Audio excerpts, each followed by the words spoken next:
Animal Friends by Jane Werner Watson, illustrated by Garth Williams. Once upon a time, in a small house deep in the woods, lived a lively family of animals. There were Miss Kitty and Mr. Pup, Brown Bunny, Little Chick, Fluffy Squirrel, Poky Turtle, and Tweeterbird. Each had his own chest and his own little bed and chair, and they took turns cooking on their little kitchen stove. They got along very nicely when it came to sharing toys, being quiet at nap times, and keeping the house neat, but they could not agree on food. When Miss Kitty cooked, they had milk and catnip tea and little bits of liver on their plates. Pup didn't mind the liver, but the rest were unhappy. And they didn't like it better than the juicy bones Pup served it when it was his turn. When Bunny fixed the meal, she arranged lettuce, leaves, carrot nibbles with an artistic taste, but only Tweeterbird would eat any of them. And when Tweeter served worms and crispy, chewy seeds, only Little Chick would eat them. Little Chick liked bugs and beetles even better. Poky Turtle would nibble at them, but what he really hungered for were tasty ants' eggs. Fluffy Squirrel wanted nuts and nuts and nuts. Without his sharp teeth and firm paws, the others just couldn't get a nibble from a nut. So they all went hungry when Fluffy got the meals. Finally, they knew something must be done. They gathered around the fire one cool and cozy evening and talked things over.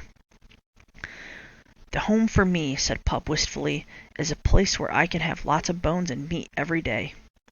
"I want milk and liver instead of bugs and seeds," said Miss Kitty, daintily smoothing her skin. "That's the kind of home for me." "Nuts for me," said Squirrel, "and I'll get them myself." "Ants' eggs," yawned Turtle. "Crispy lettuce," whispered Bunny. "A stalk of seeds," dreamed Birds, "and some worms make a home for me." "New homes are what we need," said Mr. Pup, and everyone agreed. So bright and early next morning, they packed their little satchels and they said their fond goodbyes. Squirrel did not pack. He waved goodbye to them all, for he had decided to stay in the house in the woods. He started right in to gather nuts. Soon there were nuts in the kitchen stoves, nuts in the cupboards, nuts piled up in all the empty beds. There was scarcely room for that happy little squirrel. The others hopped along till they came across a garden with rows and rows of growing things. "Here's the home for me," said bright-eyed Brown Bunny, and she settled down there at the roots of a big tree.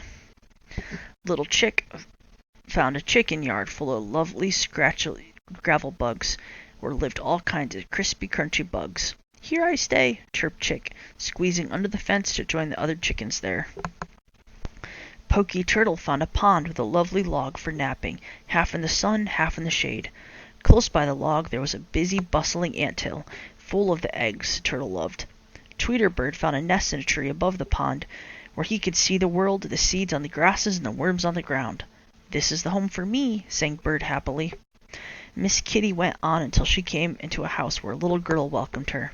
"Here's a bowl of milk for you, Miss Kitty," said the little girl, "and a ball of yarn to play with." So Miss Kitty settled down in her new home with a purr. Mr. Pup found a boy in the house next door. The boy had a bone and some meat for Pup, a bed for him to sleep in, and a handsome collar to wear. "Bow wow!" barked Pup.